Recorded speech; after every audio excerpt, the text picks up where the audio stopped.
Hi ചങ്ങായിമാർ, ഇന്ന് നല്ല മഴയാണ്. അതുകൊണ്ട് എൻ്റെ വോയിസ് അത്ര ക്ലിയർ ആവുമെന്ന് എനിക്കറിയില്ല. പക്ഷെ എൻ്റെ വോയിസ് അത്ര ക്ലിയർ അല്ലെങ്കിലും എന്നെ ഇഷ്ടപ്പെടുന്ന നിങ്ങൾ അതെല്ലാം അഡ്ജസ്റ്റ് ചെയ്യുന്ന പൂർണ്ണമായ വിശ്വാസമുണ്ട്. അതുകൊണ്ട് ഞാൻ വീഡിയോ അങ്ങ് തുടങ്ങിയത്.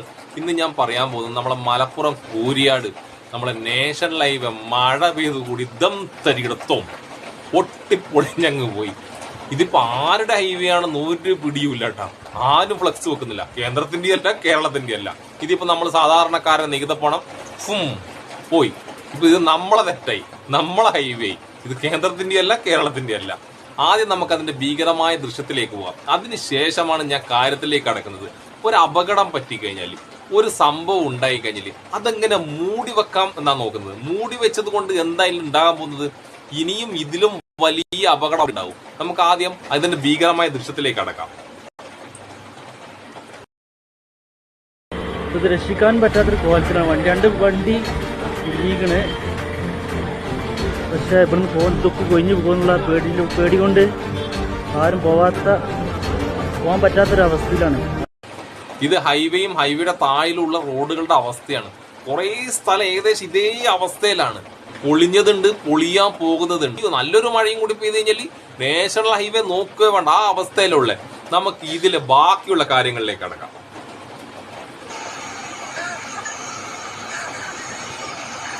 ആ വിള്ളല് വന്ന കട്ടക്ക് സിമെന്റ് ഇട്ട് അടിക്കുന്നു. ആ വിള്ളല് ഗ്യാപ്പില്ലാണ്ടാക്കുക. ആൾക്കാർ കാണുന്നേന് എന്താ ഒരു ഉദ്ദേശം നോക്കിയാട്ടെ. ഇത് ഇത്രയും വലിയ അപകടം ഉണ്ടായിട്ട് ഇനി ഒരു അപകടം വരുമ്പോൾ ഇത് ഇല്ലാതാക്കാനല്ല നോക്കുന്നത്. ആ അപകടം വന്നത് ആരും കാണാൻ പാടില്ല. കേരളത്തിൽ മൊബൈലും പിടിച്ചിട്ട് എത്ര ജേർണലിസ്റ്റ് ഉണ്ട്. ഒരു ചാനലിലും ഒരു മാധ്യമത്തിലും പെടുന്നവരല്ല, സാധാരണ ജേർണലിസ്റ്റുകൾ ഒരുപാടുണ്ടെന്ന് ഈ മൊണ്ണയൊക്കെ അറിയുന്നില്ലല്ലോ. ഇത് വല്ല ബീഹാറിലും യു പിയിലും നടക്കും, കേരളത്തിൽ നടക്കുക. നോക്കിയട്ടെ, ഇതാണ് അവസ്ഥ. ഒരു അപകടം ഉണ്ടായിട്ട് അത് ആൾക്കാർ കാണാതിരിക്കാൻ വേണ്ടിട്ട് കണ്ണിൽ പൊടിയിടുക. അതെങ്ങനെ അടക്കുക? അത് അടച്ചു കഴിഞ്ഞാൽ അത് നിൽക്കുവോ? നമുക്ക് അടുത്തും കൂടി കാണാം. നമുക്ക് കൂരിയാട് തുപ്പലൊട്ടിച്ചിക്കാണ്ട് റോഡ് അടക്കാനുള്ള പരിപാടിയിലാണ്.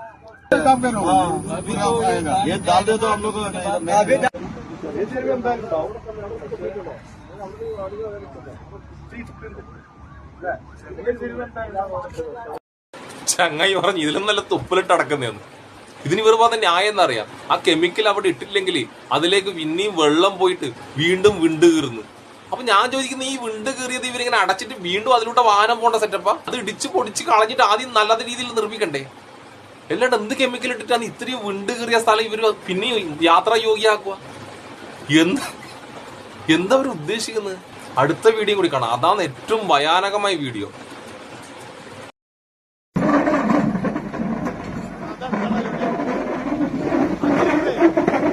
ആ ഗ്യാപ്പ് അറിയാതൊക്കെ ചെയ്യണേ.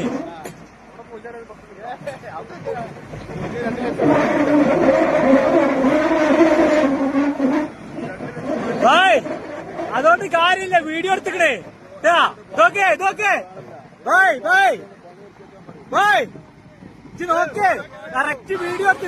ഒരു നോക്കാൻ മടി സംഭവം തിരിഞ്ഞ ആ സിമെന്റ് ഇട്ട് അടച്ചതും ആ കെമിക്കൽ ഇട്ട് അടച്ചതെല്ലാം സ്ഥലം ഉണ്ടല്ല. JCB ഉപയോഗിച്ചിട്ട് ഇങ്ങനെ വണ്ടി മുകളിലോട്ട് അങ്ങനെ പോകുന്നു. അത് ആരും പെട്ടെന്ന് കാണാതിരിക്കാൻ വേണ്ടിട്ട്, ആ വിള്ളല് കാണാതിരിക്കാൻ വേണ്ടിട്ട്. അപ്പൊ അതിന്റെ ഉദ്ദേശം എന്താ? ആ വിള്ളൽ അവിടെ തന്നെ ഉണ്ടാവും. ഇതുമായി ബന്ധപ്പെട്ട് അറിയുന്ന ആൾക്കാർ പറഞ്ഞത് എത്രയോ വർഷം, 10 വർഷത്തെങ്ങാനും ഈ ഹൈവേക്ക് എന്ത് പറ്റിക്കഴിഞ്ഞാലും ഇത് കോൺട്രാക്ട് എടുത്ത ടീം അതിന്റെ ബാക്കിയുള്ള പണി ചെയ്യണം എന്നാണ്. എന്ത് തകരാറ് വന്നാലും അത് ശരിയാക്കണം എന്നാണ്. ഇങ്ങനെയാണ് ചെയ്യുക, ഇങ്ങനെയാണ് ശരിയാക്കുക. തകരാറ് വന്ന സ്ഥലം കെമിക്കലിട്ട് അടച്ചിട്ട് ആൾക്കാർ കാണാതിരിപ്പിക്കുക.